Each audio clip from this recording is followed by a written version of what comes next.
हम जा रहे हैं CRT देहरादून नूरखेड़ा। तो वहाँ हमारी ट्रेनिंग है CRC की 16 से 18 तारीख।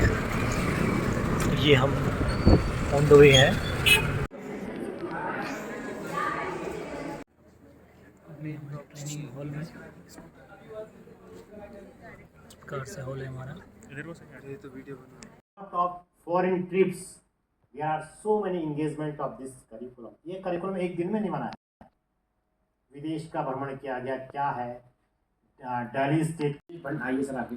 श्री अजीत भंडारी जी हैं जो डिप्टी स्टेट प्रोजेक्ट डायरेक्टर हैं समग्र शिक्षा के, और आप यंग PCS अफसर हैं, तो एक बार क्लैप्स गो। साथ में ये मेरे साथी स्टेट कोऑर्डिनेटर हैं और टीचर मॉड्यूल सारे रिकॉर्ड टीचरों के, उनके एजुकेशन से संबंधित सूचनाएं, उनके स्कूल के, अगर किसी स्कूल का पासवर्ड डिस्ट्रिक्ट स्टेट को भेजेगा तब जाके एक नया यूज़र आईडी क्रिएट होता है। फिर स्टेट क्या करेगा, उसे नेशनल भेजेगा, नेशनल में उसे उसकी सारी डिटेल चेक की जाएगी। डिटेल चेक करने के बाद उसका नया यूज़र आईडी क्रिएट हो जाएगा। यूज़र आईडी मतलब उसका स्कूल कोड जो यूडाइस के नाम से जाना जाता है। यूडाइस बन गया, फिर उसके बाद आप नई एंट्री शुरू कर सकते हैं। जिन स्कूलों का यूडाइस कोड पहले से बना हुआ है उनके लिए यहाँ पर जाने की ज़रूरत नहीं होती है। वहाँ पर सिर्फ जाने की इसलिए ज़रूरत होती है कि अगर किसी का पासवर्ड नहीं खुल पा रहा है तो वहाँ पर रीसेट करने का ऑप्शन दिया गया है। रीसेट करके आप उसका पासवर्ड दोबारा से उसी के मोबाइल पर उसका पासवर्ड शो हो जाएगा। अब सबसे मेन रोल है इसका प्रोफाइल एंड फैसिलिटीज़। इस बार हमारा यूडाइस चल रहा है, इन वर्किंग है, तो 2025-26 का यूडाइस स्कूलों के द्वारा भरा जा रहा है। टीचर मॉड्यूल भरा जा रहा है, स्टूडेंट मॉड्यूल हमारा 100% हो चुका है। अब बच्चों के GP, EP और FP। GP है, इसका मेन रोल है GP का, उसे कहेंगे हम जनरल प्रोफाइल। EP है इनरोलमेंट प्रोफाइल और FP है फैसिलिटी प्रोफाइल। GP में आता है बच्चों का नाम, gender, date of birth, father name, mother name, Aadhaar detail, ये सारी चीज़ें आएंगी। अब इसी में जब हम बच्चों की डिटेल भरते हैं तो एक नया ऑप्शन क्रिएट हुआ का आधार ID। एक्सेसिबल नहीं है, वहाँ पे जा ही नहीं पा रहे हैं बच्चे, बहुत दूर है या गरीब घर के बच्चे हैं, तो वहाँ पे उन गर्ल्स के लिए एक हॉस्टल भी बन जाएगा। इसलिए हमारे यहाँ कस्तूरबा बालिका विद्यालय बनते हैं, ठीक है। और नहीं हो रहा तो ट्रांसपोर्टेशन की सुविधा देंगे। तो ये इंडिकेटर्स आपको मदद करते हैं किसी डिसीजन पे पहुंचने के लिए। अब उसका एनालिसिस का टीवी, टॉयलेट सारे। और ये हो रहा है लंच टाइम। ये बैठे हमारे साथी लोग।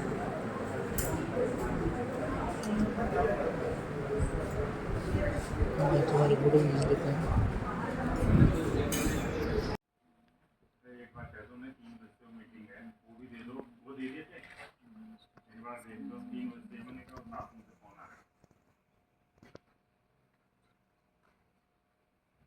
मैंने कहा कि दो प्राइमरी वालों को तो मतलब क्या उनके बीच में स्टेटस बना दिया था, इस तरह से डांटा और डपटा जाता था कि पता नहीं क्या ये लोग हैं, क्या क्या आयोजन होते हैं ये सब आपको पता लग जाएगा। हमारे ये कुछ प्रोग्राम जो गर्ल्स एजुकेशन के लिए चलते हैं, एक स्कूल कॉम्प्लेक्स का स्लॉट है, बाकी टाइम ये क्या होता रहता है, रिपीट होता रहता है। अगर लाइव कोई बच्चा नहीं देख पाया उस टाइम पे तो वो फिर देख सकता है। और ये जो इसमें जो वीडियोस चलते हैं वो स्वयं हम लोगों के द्वारा, हमारे टीचर्स के द्वारा बनाए गए हैं। ये कुछ चीज़ें हैं जो समग्र के माध्यम से चलती हैं। ये कुछ प्रोग्राम्स टेक्नोमेला। हमको मिला है रूम नंबर 204, दिख नहीं रहा है। इस प्रकार से हमारा रूम है। 3 छोटे बेड लगे, इसमें 3 लोग आ सकते हैं। अभी हमको 2 लोगों के लिए मिला है और बेसिक सिंपल रूम है कुछ इस प्रकार का। और यहाँ ये है,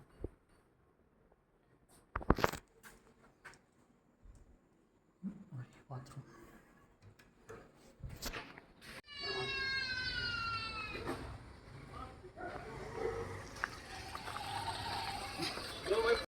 और ये हमारा ब्रेकफास्ट।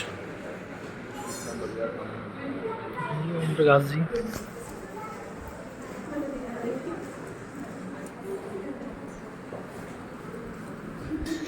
कौन सी याद है? बताओ रियल स्टोरी थी वो मुस्कान की। Very good. और कोई बताएंगे? आज टाइम नहीं है। देखो हमारी जो स्टोरीज होंगी है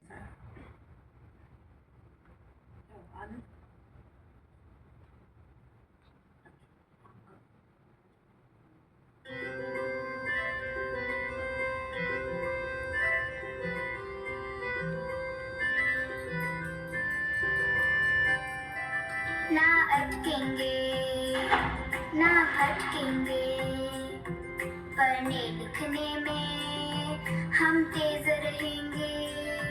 हल होंगे सवाल अब भाषा गणित के, रास्ते बिल्कुल आसान लगेंगे। क ख गया हो ABC, सीखने का एक जुनून रहेगा। होगी ये भारत की सदी, शिक्षा से ना कोई दूर रहेगा। अब हर बच्चा ने पूर्ण बनेगा, भारत देश बढ़ेगा। अब हर बच्चा ने पूर्ण बनेगा, अपना भारत देश बढ़ेगा। पढ़ा लिखा भारत में पूर्ण नया भारत, पढ़ा लिखा भारत नूतन निपुण भारत, शिक्षित परिपूर्ण भारत, नूतन निपुण भारत, विद्या संपन्न इंडिया, निपुण संतमय इंडिया। निपुण भारत का सपना सब बच्चे समझे भाषा और गणना। ठीक है, फिर तो नहीं चलाना है? चलिए ठीक। क्या हम अपनी बात को ईजीएस्ट वे में, सरलतम शब्दों में क्या आपको कम्युनिकेट कर सकते हैं? क्योंकि भाषा वो माध्यम है जो मैं अपनी अभिव्यक्ति को आप तक पहुंचा। तो उसके लिए अगर मुझे एक वाक्य को 4 बार रिपीट करना पड़े तो मैं इफेक्टिव कम्युनिकेटर नहीं हूँ। हाँ, हाथ जरा सब खिलाओ जरा।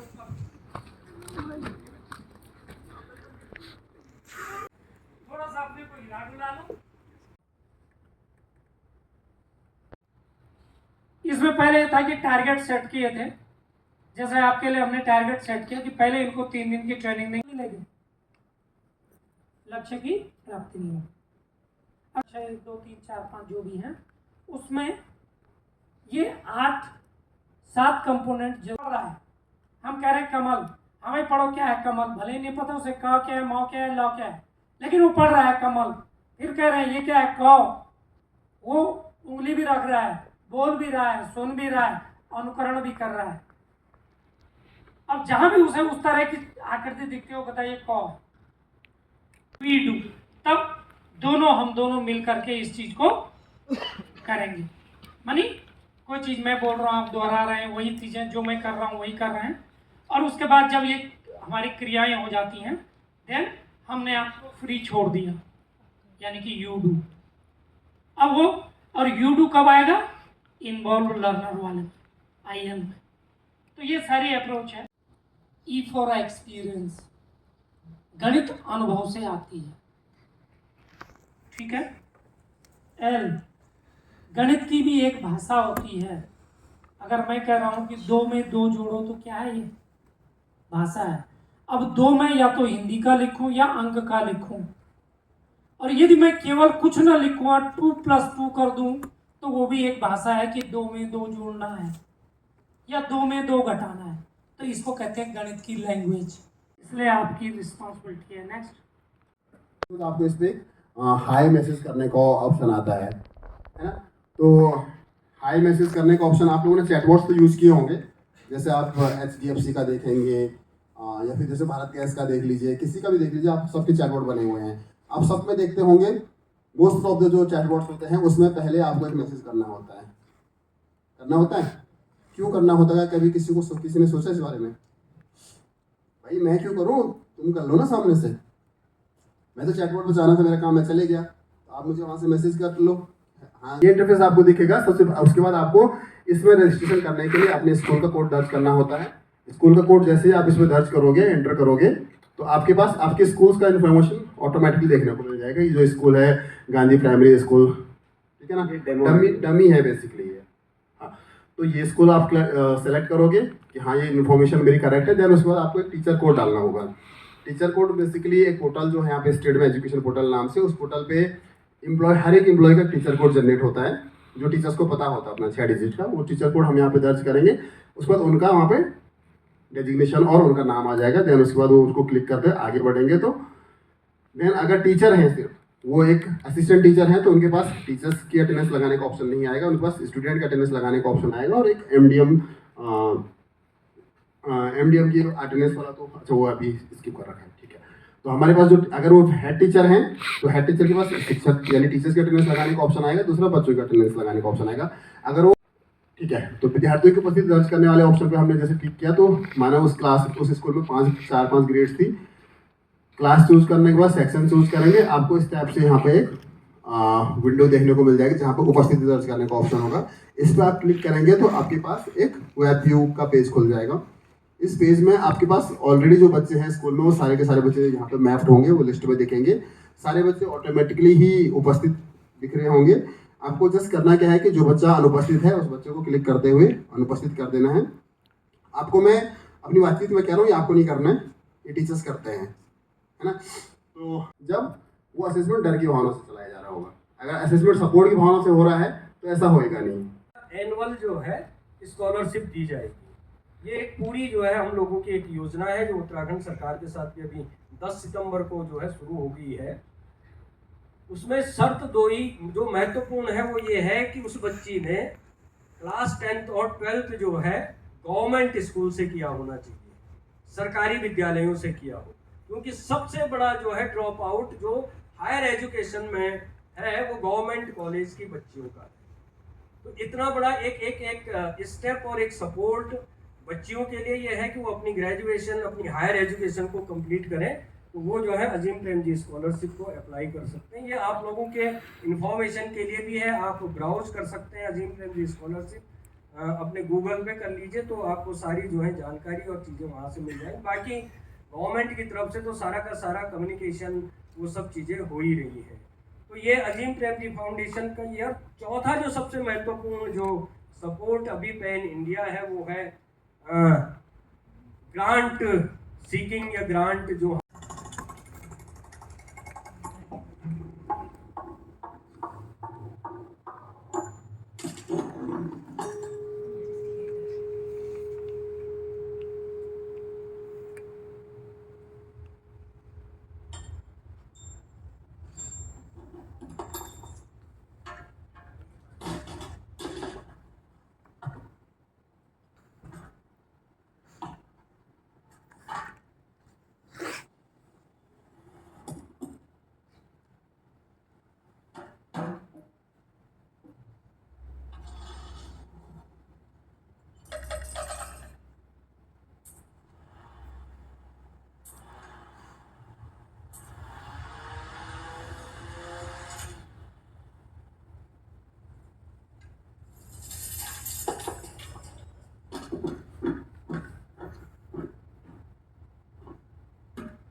संसाधन जुटाने हैं, फिर उसके बाद अगले कई सालों के लिए संसाधन जुटाने हैं। तो ये जिम्मेदारी स्टेट के ऊपर भी है, लेकिन कम से कम अगर आप आ गए हैं तो आपकी अपनी जो जिम्मेदारी होगी वो किस तरह की होगी, क्या क्या चैलेंजेज होंगे और कैसे मिल करके काम कर रहे होंगे, कैसे आपकी कैपेसिटी इन्हेंसमेंट हो रही होगी, तो वो जो है सारी चीज़ कर पा रही। अब अभी जो है मासिक तौर पर अकादमिक बैठक, पहले पूरा ऑब्जर्वेशन जिसको कहते हैं, अब इन लर्निंग आउटकम के आधार पर वो आपको पढ़ना पड़ेगा कि भाई कक्षा 4 में अगर कोई पार्ट है, मैंने हमारा परिवार पार्ट है, तो हमारा परिवार पार्ट के लर्निंग आउटकम जो फिक्स्ड लर्निंग आउटकम है, डिफाइन, वो क्या है, उन लर्निंग आउटकम से दक्षताएं क्या क्या आने वाली है, कॉम्पिटेंसी, ठीक है ना, और उन कॉम्पिटेंसीज को जो है अचीव करने के लिए लर्निंग प्रैक्टिसेस क्या क्या होनी चाहिए अध्यापक की। ऐसे ही आप अपने लिए भी लर्निंग आउटकम तय कीजिए, अपने लिए अपने कॉम्पिटेंसीज तय कीजिए और अपने लिए अपनी प्रैक्टिसेस तय कीजिए कि मेरी प्रैक्टिस अध्यापक के साथ क्या होनी चाहिए, ठीक है ना। तो ये जो है अब उस चार घंटे में दूसरा पार्ट ये होता है। तीसरा पार्ट ये होता है कि उन अध्यापकों में से कोई एक अध्यापक जो है एक डेमो लेसन प्लान करता है जो अगले महीने आने वाला है, ठीक है ना। तो अगले महीने आने के लिए उसने एक डिमॉन्स्ट्रेशन लेसन प्लान किया कि मेरे यहाँ अगले महीने उदाहरण के लिए मुझे भिन्न पे बात काम करना है गणित में, तो मैं भिन्न की अवधारणा पे काम करने के लिए इस तरह से इस पार्ट को पढ़ाने की कोशिश करूँगा।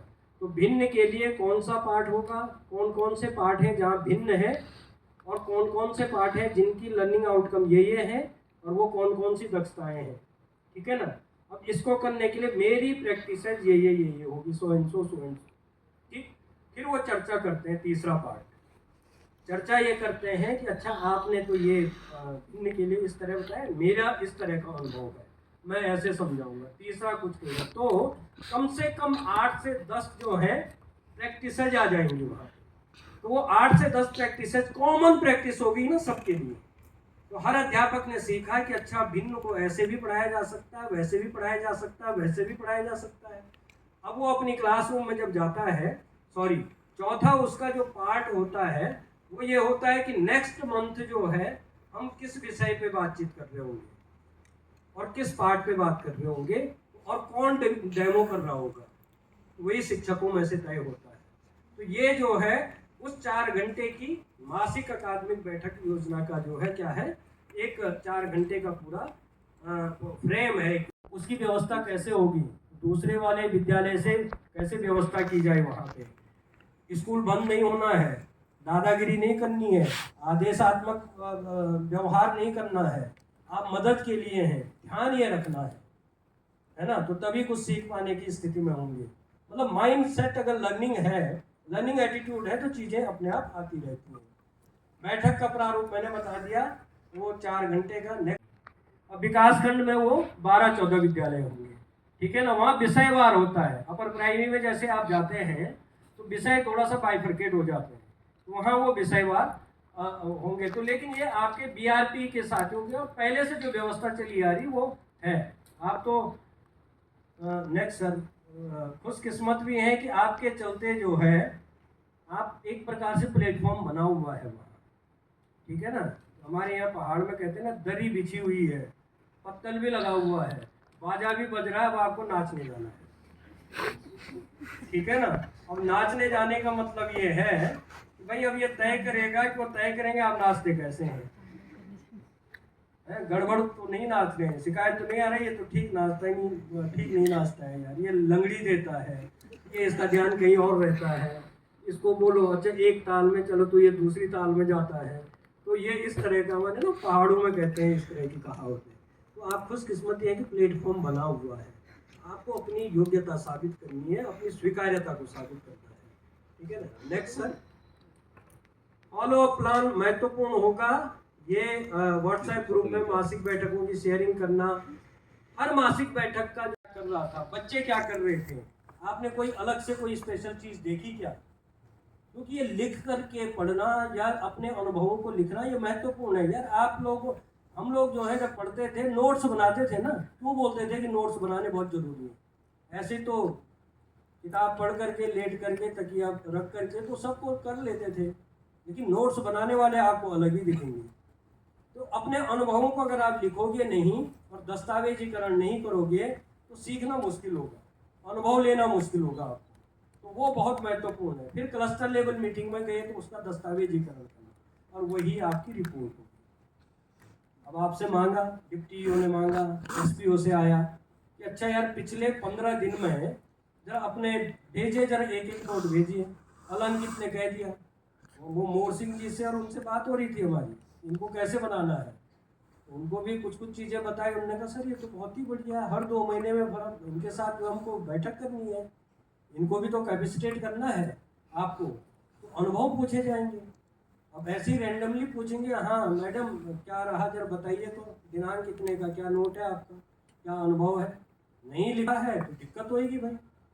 तो लिखना जरूरी है, दस्तावेजीकरण बहुत जरूरी है, और साझा करना। उस रिपोर्ट को आप बीओ को लिखेंगे, पेज 1 पेज का लिखो, वो जो है डीओ बेसिक को देंगे, सीओ को जाएगी, स्टेट में आएगी, है ना। तो वो आपको जो है काफ़ी मदद करेगा। नेक्स्ट सर, ये एक वो है विषय ऐसे जो मैं, नेक्स्ट सर, ये पर्यावरण अध्ययन में है, इंग्लिश में ये है। Next, thank you.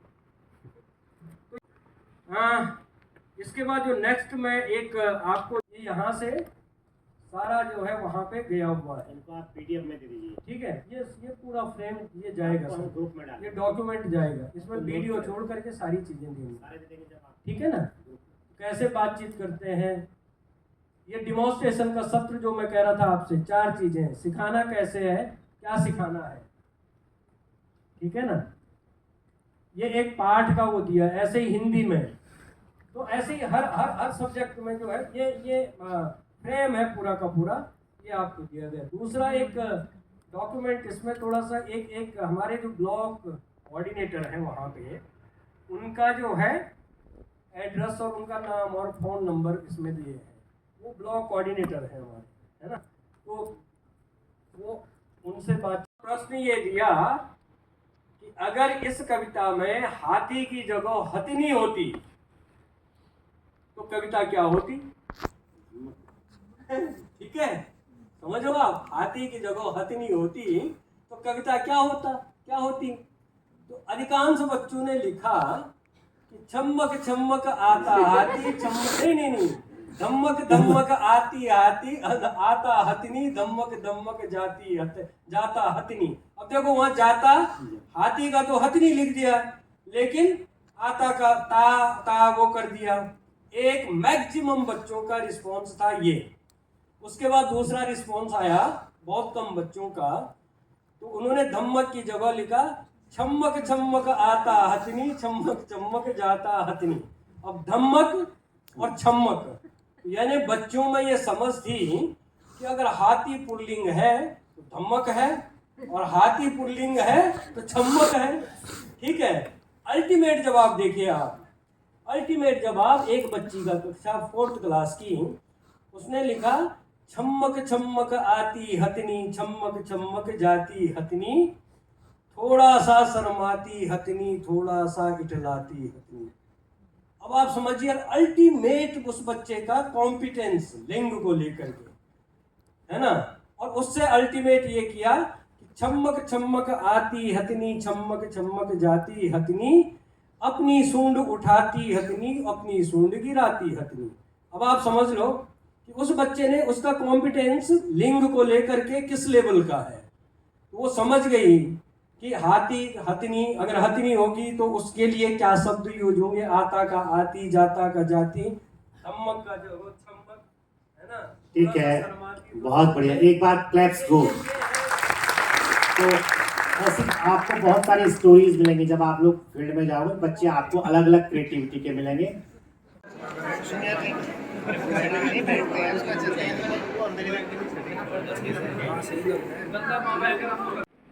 मेरा एक सवाल है, उसके बाद फिर मैं आपसे चाहूँगा कि आप लोग अपनी कुछ बातचीत है वो आप रख सकते हैं।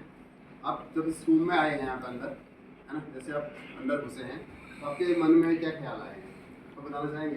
क्या ही चीज़ है, कुछ ये कर सकते हैं, मजा आएगा स्क्रीन देख के।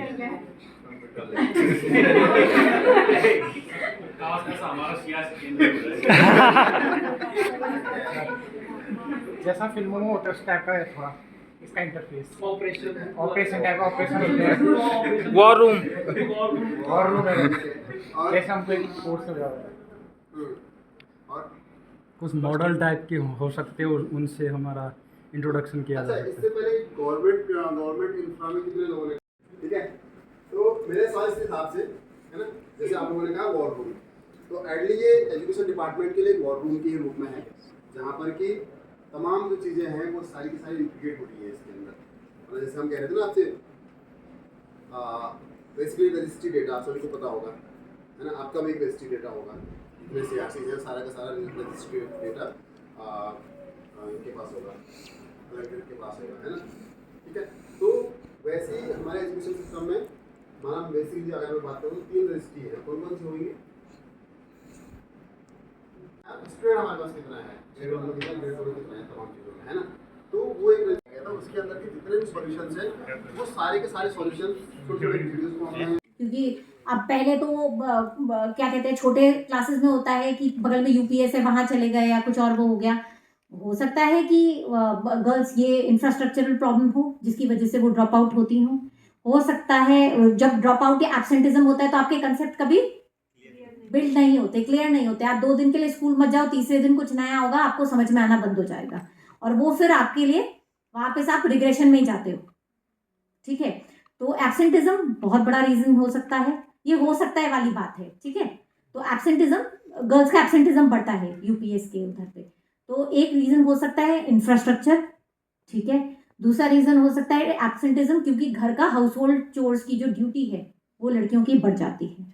और मुझे मजाक बना रहे हैं, आप लोग मेरिटोरियस बच्चे हो, ठीक है, बहुत मेरिटोरियस बच्चे हो, तो कीप योर एवेन्यूज ओपन। आप लोग एग्जाम दीजिए, आगे मेहनत कीजिए, और ये जो आप इस टाइम पे अगर अपने उस पर ध्यान देंगे ना, तो किसी इंटरव्यू में जाएंगे तो आप बता सकते हैं कि मैंने अपने क्लस्टर में ये काम किया, इससे ये डिफरेंस हुआ है, इससे मैंने ये किया है।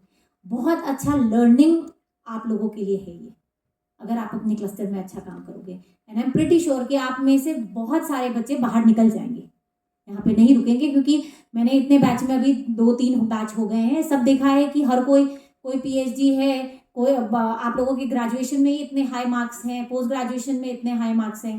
तो keep on challenging your self, कोई कंपटीशन की तैयारी कीजिए, कोई कीजिए, बट हाँ, not at the cost of समग्र शिक्षा और एजुकेशन डिपार्टमेंट, वो नहीं। आपकी जितनी ड्यूटी है भाई वो तो आप लोगों को करनी है। एंड आपकी ड्यूटी ये भी नहीं है ना 10 से 5 की ड्यूटी नहीं है, आपका एकेडमिक सपोर्ट है बेसिकली, और जो सूचना होती है वो है। तो और जब आप बच्चों के साथ रहेंगे, जब आप एजुकेशन से के साथ जुड़े रहेंगे, तो आपका वो माइंडसेट जो है वो वैसे ही रहेगा। आप जिस डिपार्टमेंट में जाते हो उस तरह का माइंडसेट हो जाता है ना। जब आप एजुकेशन डिपार्टमेंट के साथ जुड़े होगे तो आपका माइंडसेट एकेडमिक माइंडसेट रहेगा, तो which will be very helpful for you. आगे एग्जाम के लिए, कोई भी रिटन एग्जाम होता है आप उसमें कोट कर सकते हैं, कोई भी इंटरव्यू होता है वो आपसे पूछेंगे कि आप क्या करते हो, तो यू कैन, अगर काम किया होगा तो आप कॉन्फिडेंटली बता सकते हो ये स्कूल था, ये मेरा क्लस्टर था, इतने विद्यालय थे, मैंने इनके लिए ये किया है, इसमें ये किया है, इसमें ये किया है, एंड वो बहुत अच्छा इम्पैक्ट करेगा, ठीक है।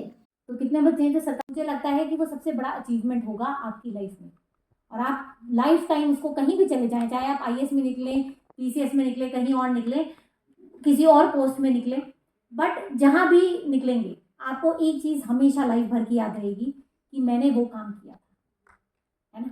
ठीक है, चलिए, थैंक यू। यहाँ चल रही है हमारी ट्रेनिंग SCERT में, और ये कुछ इस प्रकार से यहाँ का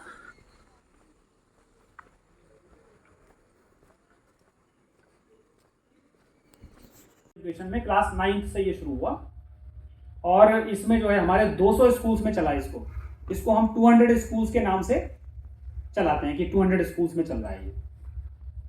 तो 200 स्कूल्स में ये प्रोग्राम 2021-22 से चल रहा है, और उसमें से 55 स्कूल्स ऐसे हैं जहां ज़्यादा छात्र संख्या होने की वजह से वहां 2-2 सेक्टर हैं। जैसे मान लो ऑटोमोटिव भी चल रहा है और इलेक्ट्रॉनिक्स भी चल रहा है,